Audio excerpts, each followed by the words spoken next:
আল্লাহ পাক বলছেন যারা স্বর্ণরৌপ্য গচ্ছিত করে রাখে, তাদের সম্পদের মায়ায় খরচ করতে চায় না, ইসলামের জন্য খরচ করতে চায় না, যাদের টাকাগুলোকে ব্যাংক ব্যালেন্স করে জমা করে রাখে, তাদের স্বর্ণকে জমা করে রাখে, রৌপ্যকে জমা করে রাখে, ওই সব মানুষদেরকে তুমি সুসংবাদ দিয়ে দাও, তাদের জন্য কিয়ামতের দিন শাস্তির আস্বাদন করতে হবে।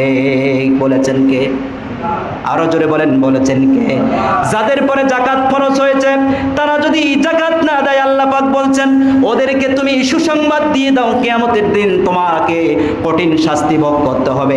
সেই শাস্তিটা কি এবার একটু শোনেন, পরের নম্বর আয়াতে আল্লাহ পাক বলছেন ইয়াউমা ইউহমা আলাইহা ফি নারি জাহান্নাম ফাতুকওয়া বিহা বিজিবাহুহুম ওয়া জুনুবুহুম ওয়া জুহুরুহুম হাদা মা কানাসতুম লিআনফুসিকুম ফাযুকু মা কুনতুম তাকুনিজুন।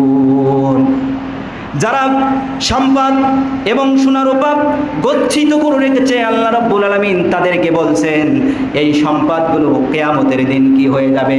এই কিয়ামতের দিন এই সম্পদগুলো আগুন হয়ে যাবে, আগুন হয়ে জাহান্নামের আগুনে তাপ দেওয়া হবে। কি দেওয়া হবে? এটা কার কথা? আমার না, আল্লাহর। এটা ডাইরেক্ট কোরআন থেকে বলছি। সূরা তাওবার কত নম্বর আয়াত? 34 নম্বর আয়াত। আপনি হয়তো মায়ায় সম্পদগুলো গচ্ছিত করে রাখছেন, স্বর্ণ রূপা গচ্ছিত করে রাখছেন, এইগুলো কাল কিয়ামতের দিন আগুন হয়ে যাবে। আপনার এই সম্পদগুলো জাহান্নামের আগুনে তাপ দেওয়া হবে। কি দেওয়া হবে? জাহান্নামের আগুনে তাপ দেওয়া হবে। আপনার মুখে, আপনার পাঁজরের পাশে, আপনার পিঠে এই আগুন দেয়া আপনাকে সেক দেওয়া হবে, একটা করে দাগ দেওয়া হবে, এমনভাবে দাগ দেওয়া হবে, আর বলবে এটাই তোমার সেই সম্পদ, এটাই তোমার গচ্ছিত সম্পদ, যেটা তুমি কৃপণতা করে গচ্ছিত করে রেখেছিলে, তুমি স্বর্ণ গচ্ছিত করে রেখেছিলে, মাল গচ্ছিত করে রেখেছিলে, তুমি গরিবের হকটা তুমি দেও নাই, আজকের জাহান্নামের আগুনে গরম হয়ে গিয়েছে, আর তোমার সারা শরীরে তাপ দিতে লেগেছে। আমার কথা ভাই, কার কথা?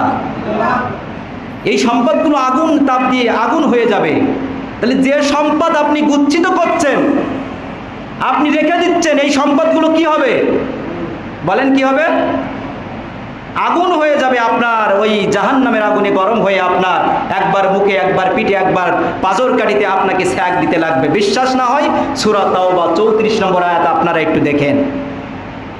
আর শুধু বলবে এটাই তোমার সেই সম্পদ যেটা তুমি গচ্ছিত করেছিলে, আজকের তুমি তার শাস্তির আস্বাদন করো, শাস্তি ভোগ করো। কে বলবেন? আল্লাহ। আমরা আল্লাহ তাআলার কাছে শুকরিয়া জ্ঞাপন করছি। আমরা সকলে বলছি আলহামদুলিল্লাহ। দুরূদ পেশ করছি বিশ্ব নবী, বিশ্ব মানবতার দূত, বিশ্ব নেতা জনাবে মুহাম্মদ রাসূলুল্লাহ, আমরা সকলে বলছি সাল্লাল্লাহু আলাইহি ওয়াসাল্লাম। সম্মানিত মুসল্লি ইকরাম, আমি পবিত্র কোরআনুল কারীম থেকে একটি আয়াত আপনাদের সামনে তেলাওয়াত করেছি। সূরার নাম সূরা হজ, আয়াত নাম্বার 41। সূরার নাম কি বলেন সবাই? সূরা হজ, আয়াত নাম্বার 41 নম্বর। এখান থেকে কিছু কথা বলার ইচ্ছা পোষণ করছি। আল্লাহ পাক আমাকে সুন্দর করে বলার আর আপনাদের ধৈর্য সহকারে শোনার তৌফিক দান করুন, আমরা বলি আমিন। তাই ইসলামের 5টি স্তম্ভ রয়েছে। বুনিয়াল ইসলামু আলা খামসিন, শাহাদাতি আল্লা ইলাহা ইল্লাল্লাহু ওয়া আন্না মুহাম্মাদান আবদুহু ওয়া রাসূলুহু ওয়া ইকামিস সালাতি ওয়া ইতাইজ যাকাত ওয়া সাওমি রমাদান ওয়াল হজ্জিল বাইত। এই 5টি স্তম্ভ রয়েছে, ইসলামের 5টি রোকন যাকে বলা হয়। তার মধ্যে 3 নম্বর যে স্তম্ভ, তার নাম হলো যাকাত। তার নাম কি?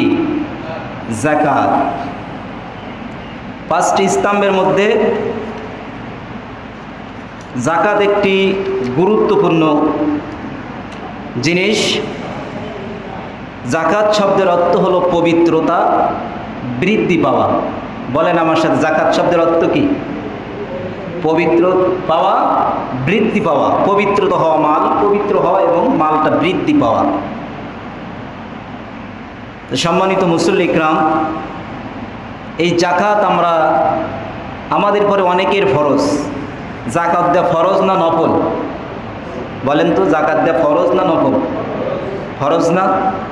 তা যদি কেউ এই যাকাতকে অস্বীকার করে, সে কি মুমিন থাকতে পারবে?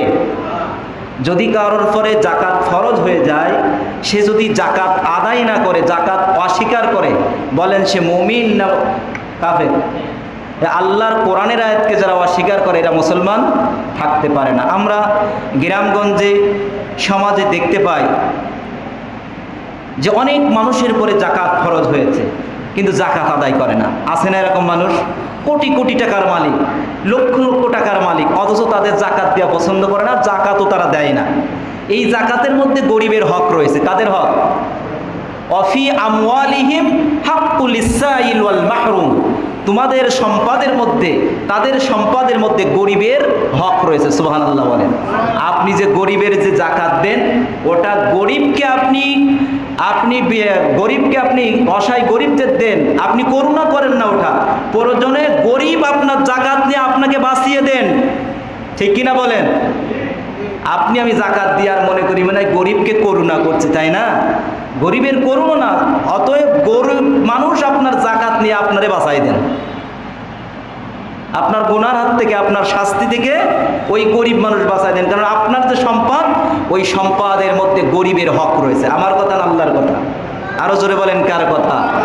এই জাকাত সম্পর্কে আমরা আজকে জানবো। জাকাত ৮২ জায়গায় নামাজের সাথে জাকাতের কথাও আল্লাহ পাক নিয়ে এসেছেন। আকিমুস সালাহ ওয়া আতুজ যাকাত। নামাজ যেখানেই ফরজের কথা বলেছেন, নামাজ কায়েম করো, সেখানেই আল্লাহ পাক বলছেন তোমরা জাকাত প্রদান করো। তাহলে নামাজ পড়া ফরজ, জাকাত দেওয়া ফরজ। কিন্তু জাকাত সবার পরে ফরজ? সবার পরে ফরজ নাই। যারা নিসাব পরিমাণ মালের মালিক হবে, আমরা যেটা জানি সবাই, রৌপ্য হলো 52.5 তোলা রূপা, আর স্বর্ণ হলে 7.5 তোলা, মানে 7.5 ভরি রূপা। এই পরিমাণ যে মালিক, মানে আপনার প্রয়োজনীয় সংসার চালায়া, আপনার প্রয়োজনীয় টাকা পয়সা খরচ করার পরে আপনার কাছে যদি এই পরিমাণ সম্পদ 1 বছর গচ্ছিত থাকে, আপনার পরে জাকাত ফরজ হয়ে যাবে। কি হয়ে যাবে? আপনার পরে জাকাত ফরজ হয়ে যাবে। কিন্তু আমরা অনেকে এই জাকাত দিই না। অনেকেই কি, যদি 5 লক্ষ টাকা 10 লক্ষ টাকা হয়ে যায়, তা কৌশল করে কি বলে একটা জমি কিনে ফেলে, ঠিক কিনা বলেন? এরকম কৌশল করে জমি জায়গা কিনে ফেলে, তাদের অটল সম্পদ, বলে আমাদের কোনো টাকা পয়সা নেই। এই সম্পদ যদি আপনি না দেন, এই জাকাত আপনার পরে ফরজ হয়েছে, আপনি যদি না দেন, আপনার করুণ অবস্থা, আপনি কিয়ামতের দিন ধরা খাবেন। আপনার যে শাস্তি, আমার মনে হয় আপনার এই কোরআনের মধ্যে রয়েছে। আমাদের কোরআনে আল্লাহ পাক ঘোষণা করেছেন জাকাত যারা দিবে না তাদের কি শাস্তি। আজকের আমার মনে হয় শুনলে আপনাদের মনটা অনেক ব্যথিত হবে যে জাকাত না দেওয়ার শাস্তি এটা। সেটা আমি লাস্টের দিকে আমার স্টেপ বাই স্টেপ আলোচনার মধ্যে আমি বলবো। আচ্ছা, জাকাত শব্দের অর্থ কি বললাম? পবিত্রতা হওয়া, বৃদ্ধি পাওয়া। আচ্ছা, জাকাত দিলে কি মাল বৃদ্ধি পায়? পায়? পায়, কিন্তু কেমনে পায়? মনে করেন আমার 1 লক্ষ টাকার মালিক আমি, তা আমার 1 লক্ষ টাকা জাকাত কত টাকা? 2,500 টাকা। শতকরা 2.5 টাকা হিসাব করলে আপনার 1 লক্ষ টাকায় কত হয়? 2,500 টাকা আপনার পরে জাকাত ফরজ হয়ে যায়। আচ্ছা, আমার 1 লক্ষ টাকার থেকে, ভালো করে বুঝবেন, 1 লক্ষ টাকা থেকে আমি 2,500 টাকা আপনার জাকাতের টাকা দিয়ে দিলাম গরিব মানুষকে, তাহলে আমার কাজ থাকলো কত? 97,500। তাহলে 1 লক্ষ ছিল, হলো কত এখন? 97,500। তা আমার কমলো না বাড়লো? বলেন, কমলো না? আবার আমরা শরিয়া হাদিস কোরআন অনুযায়ী আমরা দেখি জাকাত শব্দের অর্থ কি? বৃদ্ধি পাওয়া, পবিত্র মাল বৃদ্ধি পায়। আসুন আমরা জানবো আজকের মালটা কেমনে বৃদ্ধি পায়। যে আমার মাল বৃদ্ধি পায় না কার মাল? এই জাকাতটা এসেছে গরিব দরিদ্রতাকে মুক্তি করার জন্যে, দারিদ্রতা দূর করার জন্যে আল্লাহ পাক এই জাকাতের ব্যবস্থা করেছেন, ইসলামী অর্থনীতি ব্যবস্থা। সুবহানাল্লাহ বলেন। এই দুনিয়ায় কেউ কি থাকবে না? গরিব থাকবে না, কেউ অসহায় থাকবে না, কেউ মিসকিন থাকবে না। এই জন্য আল্লাহ রাব্বুল আলামিন আমাদের পরে জাকাত ফরজ করেছেন। এই জাকাতের বিধানটা যদি আমরা সঠিক মানতে পারি, পঙ্খানুপঙ্খভাবে মানতে পারি, আল্লাহর কসম দিয়ে বলি এই বাংলাদেশেও কেউ গরিব থাকবে না। কেমনে? আমাদের জাকাতটা কেমন আসুন আমরা জানি। আমাদের জাকাতটা আমরা দিই 200 টাকা 250 টাকার লুঙ্গি অথবা শাড়ি, মশারির চাইতে করুণ অবস্থা, ঠিক কিনা বলেন? অনেক মানুষের পরে জাকাত ফরজ হয়। কি করি আমরা? সবচেয়ে দেখি যে কোন দোকানে জাকাতের মাল সস্তা, কোন দোকানে শাড়ি কাপড়ের দাম সস্তা কম, আমরা সেখান থেকে শাড়ি কাপড় কিনে আমরা কি করি? জাকাত দিই। আপনার জাকাত আদায় হবে না। আপনি যদি লুঙ্গি দিয়ে জাকাত দেন, শাড়ি দিয়ে জাকাত দেন, আপনার জাকাত আদায় হবে না। কি আমার কথা?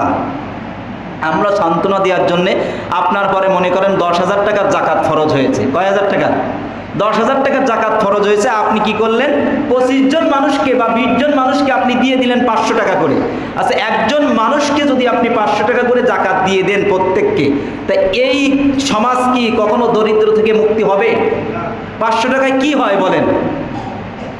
কিন্তু জাকাতের সিস্টেম ওইটা নয়। আল্লাহ পাক সে কথা সূরা হজের 41 নম্বর আয়াতে বলছেন, আল্লাযীনা ইম্মাক্কান্নাহুম ফিল আরদি আকামুস সালাহ ওয়া আতুজ যাকাত। আল্লাহ পাক বলছেন এটা আসলে রাষ্ট্রীয়ভাবে যতক্ষণ পর্যন্ত না হবে ততক্ষণ পর্যন্ত এই সমাজের মানুষ জাকাতের বিধান চালু করে তারা দরিদ্র মুক্ত হতে পারবে না, যতক্ষণ পর্যন্ত আল্লাহর কোরআন দিয়ে জাকাতের বিল পাস না হবে। ঠিক কিনা বলেন? এজন্য আল্লাহ বলছেন যাদের পরে আমি রাষ্ট্র ক্ষমতা দিই তাদেরকে আমি 4টা কাজ ফরজ করি। তার মধ্যে আকামুস সালাত, নামাজ ফরজ করতে হবে, নামাজ কায়েম করতে হবে। 2 নম্বর হলো তারা জাকাতের বিল পাস করবে। কাদের দায়িত্ব বলেন?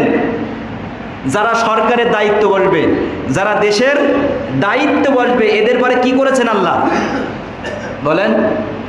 এদের পরে 2 নম্বর যে কাজটা ফরজ করেছেন সেটা হলো জাকাতের বিল পাস করবে। আসুন আমরা জানি জাকাতের বিলটা কেমন পাস হবে।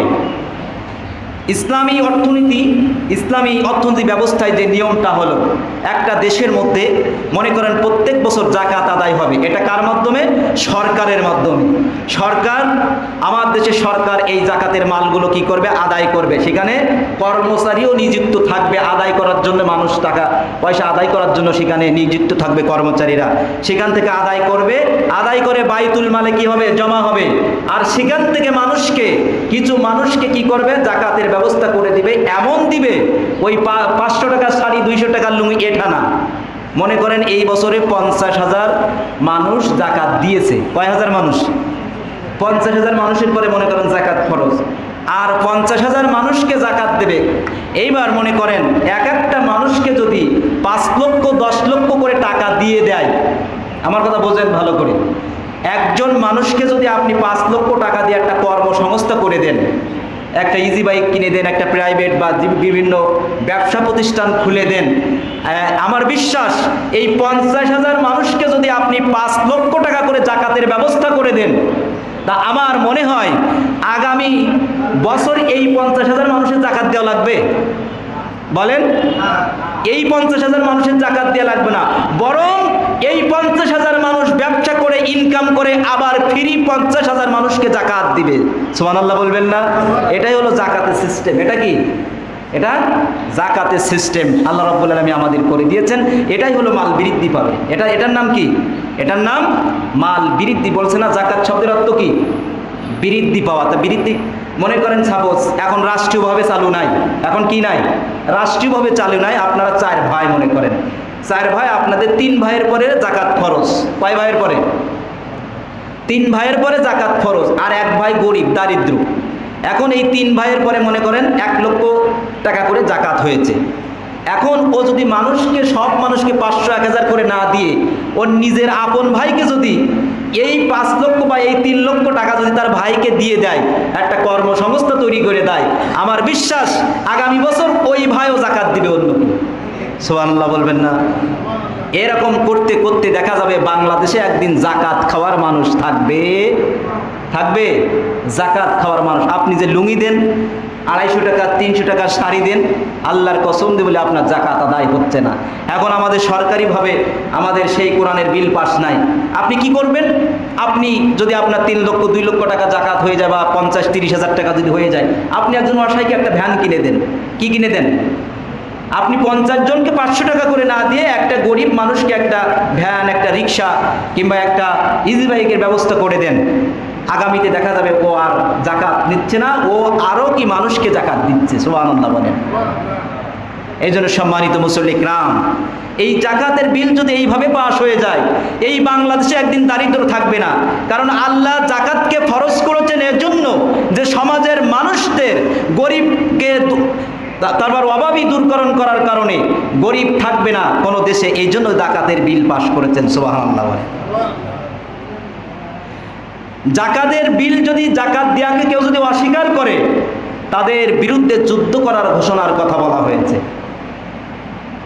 সম্মানিত ভাইরা খেয়াল করুন, হযরত আবু বকর রাদিয়াল্লাহু তাআলা আনহু যখন তিনি জাকাতের মাল আদায় করতেন, তিনি বলতেন জাকাত তো দূরের কথা, উট দিয়া তো দূরের কথা, জাকাত দিতে যদি উটের গলায় যে দড়িটা থাকে, উটের গলায় যে রশি থাকে, কেউ যদি বলে ওই রশিটাও দিতে অস্বীকার করে, আমি আবু বকর ঘোষণা করে দিলাম, তার বিরুদ্ধে আমি জিহাদ ঘোষণা করে দিলাম। বুঝছেন? আবু বকর বলছেন যদি কেউ জাকাত দিয়ে কেউ অস্বীকার করে, উট দিয়ে কেউ অস্বীকার করে, এটা দূরের কথা, তার গলার যে রশি ওটাকে যদি কেউ অস্বীকার করে, আমি তার সাথে সরাসরি যুদ্ধ ঘোষণা করলাম। কারণ সে আর কি নেই, মুসলমান নেই। বুঝছেন? এক সময় মদিনার মানুষ না খেয়ে জীবন কাটাতেন, না খেয়ে থাকতেন, তারা 2 দিন 5 দিন না খেয়ে থাকতেন। হযরত আবু হুরায়রা রাদিয়াল্লাহু তাআলা আনহু তিনি কাবার চত্বরে ছটফট করছেন, হামাগুড়ি দিচ্ছেন খিদের তাড়নায়, কি খাবে কি খাবে। কিন্তু এমন একদিন জাকাতের বিল পাস হয়ে গিয়েছে, যখন থেকে জাকাতের বিধান চালু হয়েছে, এমন একটা সময় এসেছে ওই রকম ভাবে আর কেউ না খেয়ে জীবন যাপন করে না। সুবহানাল্লাহ বলেন। জাকাতের বিল পাস হয়েছে, জাকাতটা আদায় করে যার বাইতুল মালের মাধ্যমে বিশ্বনবী সাল্লাল্লাহু আলাইহি সাল্লাম যখন জাকাতের বিলটা পাস করে দিলেন, ওই রকম ভাবে মানুষদেরকে একবার মানুষদেরকে ওরা মশাই মানুষদেরকে কিছু টাকা দিয়ে দিতেন, কিছু অর্থ দিয়ে কিছু কর্মসংস্থান করতেন। এটা করতে করতে ইসলামী অর্থনীতি ব্যবস্থা এমন একটা সময় এসে গেল যে কাকে জাকাত দিবে এরকম কোনো লোক পায় না।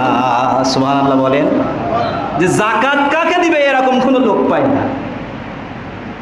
আমরা যে সারা জীবনে 500 টাকা 1000 টাকা জাকাত দিয়ে কি সারা জীবনও কি দরিদ্র মুক্ত হবে বলেন?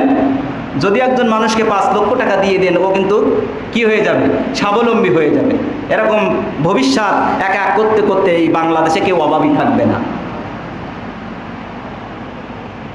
আব্দুল আজিজ পঞ্চম খলিফা যাকে বলা হয়, এই পঞ্চম খলিফার সময় তিনি তার সময় জাকাতের বিল পাস হয়ে যখন জাকাত আদায় করতেন, ওই সময় একটা লোক, এমন একটা সময় এসে গেল, একটা লোক 3 দিন ধরে জাকাতের মাল নিয়ে ঘুরে বেড়ায়। আমার কথা শুনছেন তো আপনারা?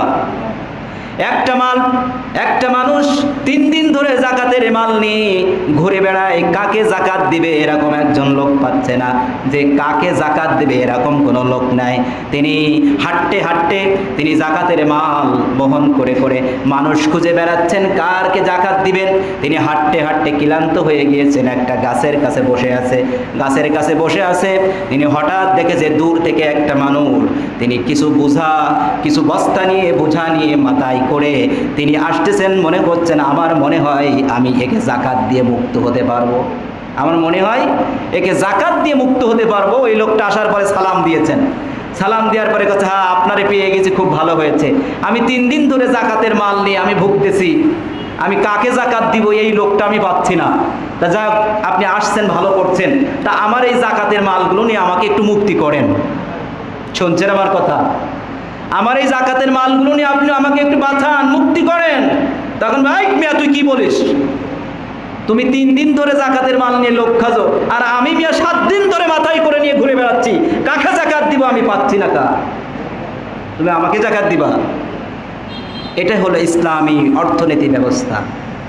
বিশ্বাস করুন, এই সমাজে যদি কোরআন চালু হয়ে যায়, কোরআনের আইন চালু হয়ে যায়, যত মানুষের পরে জাকাত ফরজ হয়েছে, সরকারিভাবে যদি এই টাকাগুলো কি করা হয়, এই টাকাগুলোকে যদি আদায় করা হয়, যার কাছে যত জাকাত হয়েছে, কারোর হয়তো 20,000 টাকা, কারোর 1 লক্ষ, 5 লক্ষ, এই টাকাগুলো সব যদি একত্রিত করে সরকার থেকে যদি 50,000 মানুষকে তিনি জাকাতের ব্যবস্থা করেন, প্রত্যেক বছর 50,000 করে, আমার মনে হয় 5 বছর পরে 10 বছর পরে এই বাংলাদেশে কেউ গরিব মানুষ থাকবে না। ঠিক কি না? কিন্তু এই সমাজে কি আছে চালু? আছে? আল্লাহ রব্বুল আলামিন তো এই কথাই বললেন, আল্লাযীনা ইম্মাক্কান্নাহুম ফিল আরদি আকামুস সালাতা ওয়া আতুজ যাকাতা ওয়া আমারু বিল মা'রুফ ওয়া নাহাউ আনিল মুনকার ওয়া লিল্লাহি আকিবাতুল উমুর। আল্লাহু আকবার। আল্লাহ বলছেন এই জন্যই আমি এই আয়াতটা নাজিল করেছি ওই সমস্ত লোকদের জন্য। এই আয়াতের মধ্যে আমি 4টা কাজ দিয়েছি, 4টা কাজ ফরজ করে দিয়েছি।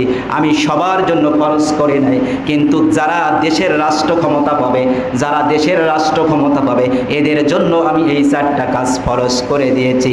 1 নাম্বার হলো আকামুস সালাত, তারা এই সমাজে নামাজ কায়েম করবে। বলেন কি করবে? নামাজ কায়েম করবে। ওয়াতুজ যাকাতা, 2 নম্বর হলো যাকাতের বিল পাস করবে। ঘোষণা কার? সবাই বলেন কার? এটা যদি কেউ অস্বীকার করে মুসলমান নাকি কাফের? বলেন মুসলমান না কাফের? তাহলে এখন আপনার বুকে হাত দেন তো, আপনার এলাকায় কত মানুষের পরে যাকাত ফরজ হয়েছে? 7.5 তোলা স্বর্ণ এবং 52.5 তোলা রূপার দাম হিসেব করলে কত টাকায় আসবে? আপনার হয়তো 80-85 হাজার টাকা হবে, তার বেশি হবে। তা 80-85 হাজার টাকা এমন কত মানুষের কাছে আছে? এরকম আছে না? এরকম 80-85 হাজার টাকা নেই, খুব কম মানুষ মনে, ঠিক কিনা বলেন? কয়জন মানুষ আপনার এলাকায় হিসাব করেন, কয়জন মানুষ যাকাত দেয়? এটা এই মুখ বাড়ায় কাজ হবে না। কি হবে না? আমার এই মুখে বলে এই কাজটা কাজ চালু হবে না। হতে হলে কি করতে হবে? আল্লাহর কোরআন সংসদে যেতে হবে। যেই সেই গতদিনে বলছিলাম, যে দলেরও আমার আফসোস নাই, আপনাদেরও আফসোস নাই, কিন্তু কোরআন দিয়ে দেশ চালাক, এটা আমরা চাই কিনা বলেন? চান আপনারা? যে আসুক ক্ষমতা আমরা ওটা দেখতে চাই না। আমরা চাই এই সোনার বাংলাদেশ গড়তে, ঠিক কিনা? যে যাকাতের বিল পাস হয়ে যাক আর বাংলাদেশ সোনার বাংলাদেশ হয়ে যাক, একটা মানুষও না খেয়ে থাকবে না, অভাবই থাকবে না ইনশাআল্লাহ। চান কিনা আপনারা? একমত? আমরা চাই আল্লাহ রব্বুল আলামিন যেন এই কোরআন দিয়ে দেশ চালাতে পারে, সেই তৌফিক আল্লাহ পাক আমাদের সামনের দিনগুলোতে দিক। আমরা বলি আমিন। তো এই যাকাত আমি প্রথমেই বলেছি ওয়াফি আমওয়ালিহিম হাক্কুস সাইল ওয়াল মাহরুম। আপনার যে সম্পদ দেখছেন, আপনার সম্পদের মধ্যে কি রয়েছে? গরিবের হক রয়েছে, গরিবের হক রয়েছে। আবার রিপিট করছি আমি, আপনি গরিবকে যে যাকাত দেন, আপনি গরিবকে যাকাত দিয়ে মনে করছেন আপনি করুণা করছেন না। আপনি করুণা করছেন না, আপনার পাপ থেকে, আপনার শাস্তি থেকে আপনাকে ওই গরিব মানুষ বাঁচিয়ে দিচ্ছেন। আমার কথা বলছেন? আমরা কেউ কথা না বলি, আলোচনার বেঘাত না ঘটাই। কথা বললে এদিক মানুষ মনোযোগী, একটু আস্তে কথা বলি। এইবার দেখেন, যাকাত আল্লাহ পাক খরচ করেছেন ইসলামের 3 নম্বর খুঁটি। ইসলামের কয় নম্বর? ইসলামের 3 নম্বর খুঁটি আল্লাহ ফরজ করেছেন। তাহলে এই যাকাতকে যদি কেউ অস্বীকার করে, আবু বকর বলছেন তার বিরুদ্ধে আমি কি করব? যুদ্ধ ঘোষণা করব। অতএব যাকাতের গুরুত্ব একেবারে কম নয়। কম নাকি? যাকাতের গুরুত্ব কম নাই। আকিমুস সালাত ওয়া আতুজ যাকাত, আল্লাহ পাকের কথা এটা, যে তিনি বলছেন তোমরা নামাজ কায়েম করো, যাকাত তোমরা প্রদান করো। 82 জায়গায় আল্লাহ পাক বলছেন, নামাজের সাথে সাথে কি করেছেন? এই গেল বলেছেন। আর আমরা কি করি? আমরা লুঙ্গি কিনে, শাড়ি কিনে আমরা যাকাত দিই। লুঙ্গিতে যাকাত আদায় হবে না, শাড়িতে যাকাত আদায় হবে না, সেমাই শ্রেণীতে যাকাত আদায় হবে না। হ্যাঁ, এটা আপনি গরিব মানুষকে খাওয়াচ্ছেন, কিন্তু আপনার যাকাত আদায় হবে না। আপনি পাই করে আপনার সম্পদের হিসাব করে আপনি মানুষকে যাকাত দিয়ে দিন, একজন মানুষকে স্বাবলম্বী করে দিন, এটা আপনার জন্য যথেষ্ট। না হলে যে আপনার জন্য কঠিন শাস্তি, এই শাস্তি কিন্তু আপনার ভোগ করতে হবে। কি করতে হবে? আপনার জন্য কঠিন শাস্তি আছে। একে আমার কথা নাকি? সম্মানিত ভাইরা আমার খেয়াল করুন, যাকাত না দিলে আপনার যে কঠিন শাস্তি হবে, এটা আমার কোনো কথা না। আল্লাহ রাব্বুল আলামিন সূরা তাওবার মধ্যে 34-35 নম্বর আয়াতে আল্লাহ পাক বলছেন, ওয়াল্লাযীনা ইয়ানকিদুনাদ যাহাবা ওয়াল ফিদ্দাতা ওয়ালা ইনফিকুনাহা ফি সাবিলিল্লাহ ফাবাশশিরহুম বিআযাবিন আলীম। আল্লাহ পাক বলছেন, যারা স্বর্ণরৌপ্য কুৎসিত করে রাখে, তাদের সম্পদের মায়ায় খরচ করতে চায় না, ইসলামের জন্য খরচ করতে চায় না, যাদের টাকাগুলোকে ব্যাংক ব্যালেন্স করে জমা করে রাখে, তাদের স্বর্ণকে জমা করে রাখে, রূপাকে জমা করে রাখে, ওই সব মানুষদেরকে তুমি সুসংবাদ দিয়ে দাও, তাদের জন্য কিয়ামতের দিন শাস্তির আস্বাদন করতে হবে। বলেছেন কে? আরো জোরে বলেন, বলেছেন কে? যাদের পরে যাকাত ফরজ হয়েছে তারা যদি যাকাত না দেয়, আল্লাহ পাক বলছেন ওদেরকে তুমি সুসংবাদ দিয়ে দাও, কিয়ামতের দিন তোমাকে কঠিন শাস্তি ভোগ করতে হবে। সেই শাস্তিটা কি এবার একটু শোনেন, পরের নম্বর আয়াতে আল্লাহ পাক বলছেন ইয়াউমা ইউহমা আলাইহা ফি নারি জাহান্নাম ফাতুকওয়া বিহা বিজিবাহুহুম ওয়া জুনুবুহুম ওয়া জুহুরুহুম হাদা মা কানাসতুম লিআনফুসিকুম ফাযুকু মা কুনতুম তাকুনিজুন। যারা সম্পদ এবং সোনা রূপা গচ্ছিত করে রেখেছে, আল্লাহ রাব্বুল আলামিন তাদেরকে বলছেন এই সম্পদগুলো কিয়ামতের দিন কি হয়ে যাবে? এই কিয়ামতের দিন এই সম্পদগুলো আগুন হয়ে যাবে, আগুন হয়ে জাহান্নামের আগুনে তাপ দেওয়া হবে। কি দেওয়া হবে? এটা কার কথা? আমার না, আল্লাহর। এটা ডাইরেক্ট কোরআন থেকে বলছি। সূরা তাওবার কত নম্বর আয়াত? 34 নম্বর আয়াত। আপনি হয়তো মায়ায় সম্পদগুলো গচ্ছিত করে রাখছেন, স্বর্ণ রূপা গচ্ছিত করে রাখছেন, এইগুলো কাল কিয়ামতের দিন আগুন হয়ে যাবে। আপনার এই সম্পদগুলো জাহান্নামের আগুনে তাপ দেওয়া হবে। কি দেওয়া হবে? জাহান্নামের আগুনে তাপ দেওয়া হবে। আপনার মুখে, আপনার পাঁজরের পাশে, আপনার পিঠে এই আগুন দেয়া আপনাকে সেক দেওয়া হবে, একটা করে দাগ দেওয়া হবে, এমনভাবে দাগ দেওয়া হবে, আর বলবে এটাই তোমার সেই সম্পদ, এটাই তোমার গুচ্ছিত সম্পদ, যেটা তুমি কৃপণতা করে গুচ্ছিত করে রেখেছিলে, তুমি স্বর্ণ গুচ্ছিত করে রেখেছিলে, মাল গুচ্ছিত করে রেখেছিলে, তুমি গরিবের হকটা তুমি দেও নাই, আজকের জাহান্নামের আগুনে গরম হয়ে গিয়েছে, আর তোমার সারা শরীরে তাপ দিতে লেগেছে। আমার কথা ভাই, কার কথা? এই সম্পদগুলো আগুন তাপ দিয়ে আগুন হয়ে যাবে। তাহলে যে সম্পদ আপনি গুচ্ছিত করছেন, আপনি রেখে দিচ্ছেন, এই সম্পদগুলো কি হবে? বলেন কি হবে? আগুন হয়ে যাবে। আপনার ওই জাহান্নামের আগুনে গরম হয়ে আপনার একবার মুখে, একবার পিঠে, একবার পাঁজর কাটিতে আপনাকে সেক দিতে লাগবে। বিশ্বাস না হয় সূরা তাওবা 34 নম্বর আয়াত আপনারা একটু দেখেন। আর শুধু বলবে এটাই তোমার সেই সম্পদ যেটা তুমি গুচ্ছিত করেছিলে, আজকের তুমি তার শাস্তির আস্বাদন করো, শাস্তি ভোগ করো। কে বলবেন? আল্লাহ বলবেন। তাহলে যাকাত আমি আপনাদেরকে এই আলোচনা করছি, আমার তো একটা উদ্দেশ্য আছে, ঠিক কিনা বলেন? আমি বলছি এখনো সময় আছে, বছরে আপনি একবার আপনার ফসলের, আপনার সম্পদের, রূপা সোনার আপনি পাই পাই করে হিসাব করে, আপনি না বোঝেন আলেমদের কাছে আপনি কি পরামর্শ নিয়ে আপনার সম্পদের আপনি সব কিছু যাকাত দিয়ে দেন, না হলে কিন্তু আপনি কিয়ামতের দিন কঠিনভাবে ধরা খাবেন। এটা তো আল্লাহ বললেন শাস্তির কথা। এবার বিশ্বনবী কি বলছেন দেখেন। সম্মানিত ভাইরা খেয়াল করুন, আল্লাহর নবী, বুখারী শরীফের হাদিস, হাদিসের মধ্যে আল্লাহর নবী বলছেন যারা সম্পদ গচ্ছিত করে রাখে, যারা সোনা রূপা গচ্ছিত করে রাখে, এই সোনা রূপা, এই সম্পদ কাল কিয়ামতের দিন একটা বড় সাপে পরিণত হয়ে যাবে। কিসে পরিণত হবে বলেন? বড় সাপে পরিণত হবে। দুই সাপের দুই পাশ দিয়ে দুইটা সাদা দাগ থাকবে। এবার আপনার গলায় ওই সাপটা পেঁচিয়ে যাবে, পেঁচিয়ে যাওয়ার সাথে একবার মুখে এই পাশে দংশন করবে, আবার মুখের এই পাশে দংশন করবে, এরকম দংশন করতেই থাকবে। আর ওই সাপটা বলবে তুমি যে সম্পদ গুচ্ছিত করে রেখেছিলে, তুমি যে স্বর্ণরূপ্য গুচ্ছিত করে রেখেছিলে, দংশন করবে আর বলবে এটাই তোমার সেই সম্পদ। এরপরও যাকাত দিবেন না, আমি জানি, এ আমার মুখে বলে কোনো লাভ হবে না। এত কঠিন শাস্তির কথা আল্লাহ কোরআনে বলছেন সূরা তাওবার 34 নম্বর আয়াতে, বিশ্বনবীর হাদিসে বলছেন, সহিহ হাদিস বুখারী শরীফের, যেই সম্পদগুলো বিষধর সাপ হয়ে যাবে, আপনার মুখে এই পাশে দংশন করতে থাকবে। এটা কি? কোন মাল? যাকাতের মাল। আপনি গুচ্ছিত করে রেখেছিলেন, মানুষকে দেন নাই, আপনি গরিবের হক, আপনার সম্পদের মধ্যে গরিবের হক ছিল, আপনি দেন নাই,